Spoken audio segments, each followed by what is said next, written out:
بسم الله الرحمن الرحيم والصلاة والسلام على نبيه الكريم. واش راكم؟ نتمنى تكونوا بصحة وعافية.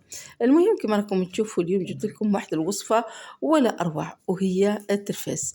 هذا الترفاس يجي رائع جدا. كنت قشرته للأسف الشديد، صورت بصح ما بانوليش مانيش عارفة علاه التصوير، ما بانوليش هنا اللي فوتو.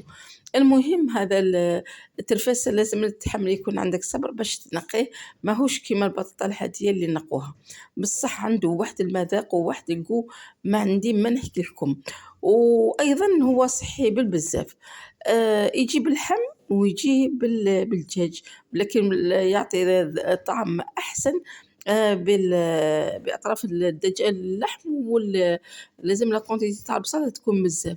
يعني الطياب نتاعو كاين بزاف، كاين اللي يعرف يطيبو، كاين اللي ما يعرفش يطيبو، كيما احنا نعرفوا صوالح ويتغيب علينا صوالح واحد اخرين. إذًا وهذا الترفاس نجيبو بمعنى كمية على حسب أفراد العائلة. كيما قُلت لكم نديروه كيما هنا درتو بالدجاج، وكاين اللي يديروا باللحم. وال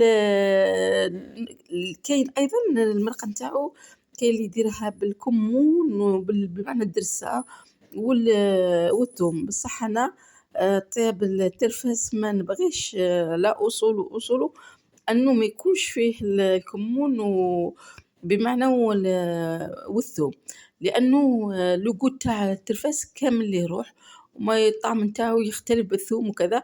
يعني أحسن وأبن.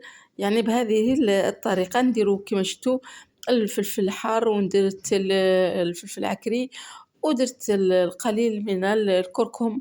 إذا هذا هي الأشياء اللي درتها هنا، والقليل من الملح دايما على حسب الذوق.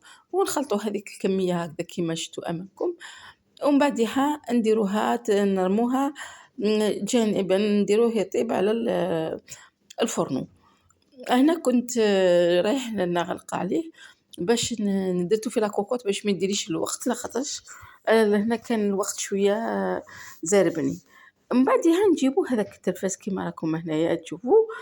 هو ما يجيش الحجم نتاعو كبير، كاين اللي يجي صغير، كاين اللي يجي موين، كاين. إذا بعض الأحيان حتى حابة نخلوها هكذاك.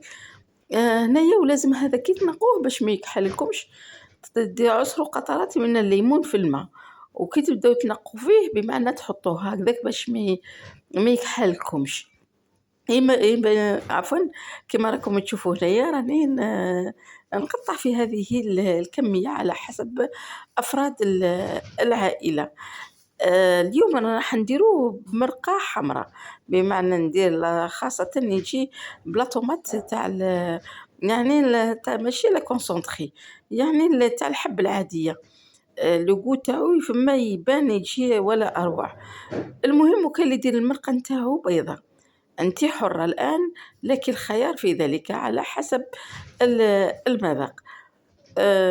وهذا كيما قُلت لكم الترفاس ما يديش الطياب بزاف، لازم تدخل نرموا الدجاج ولا اللحم نتاعنا حتى يدخلوا طياب سوا. ومن بعدها هو نضيفوه في العفا في الأخير، يعني يكون الدجاج تقريبًا دخلوا الطياب قريب يطيب. لأنه كيما قُلت لكم ما يديناش الوقت. هنا بعد اللي قطعت كامل هذه الكمية، وكاين بعض بمعنى الحبات الأخرى خليتها هكذاك. نروحو نشوفو دروك مع بعض المرقة نتاعنا وراهي واصلة. في الطياب تاعها راهي كيما راكم تشوفوا. هنا ضفت الطماطم زعما قدر 2 حبات، يعني مهم هنايا باش المرقة نتاعنا تجي يعني بنينة.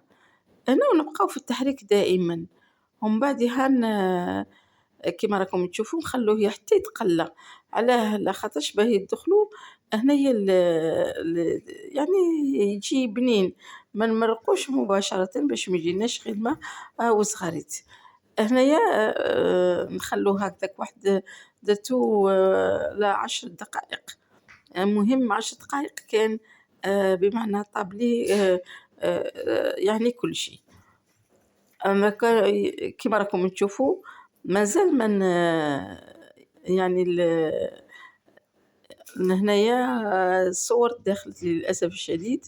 زدت الحمص أنا هو ما يجيش في الحق بالحمص، أنا ضفتها فيه كنكهة باش يجي أبن. إذًا ونخليه هكذا بعد اللي زدت الماء لازم الماء يكون غالي كيما راكم تشوفوا الدجاج تاعنا طاب زبدة ومن بعد زدنا هذاك الترفاس من الفوق، ونبقاو نخلطوه كيما هكذا ومن بعديها نغلقوه عليه. عنده واحد يعني المذاق ما عندي ما نحكي لكم، كيما قلت لكم خاصة إلا بغيتي ديريه بالبصل تاع الحبة، أنا ما كانش عندي، كان عندي غير البصل هذاك الأخضر، يعني وتكثروا الكمية وتديروا تنقصوا الفرن وتديروا باللحم وتنقصوا عليه يجي ولا أروع.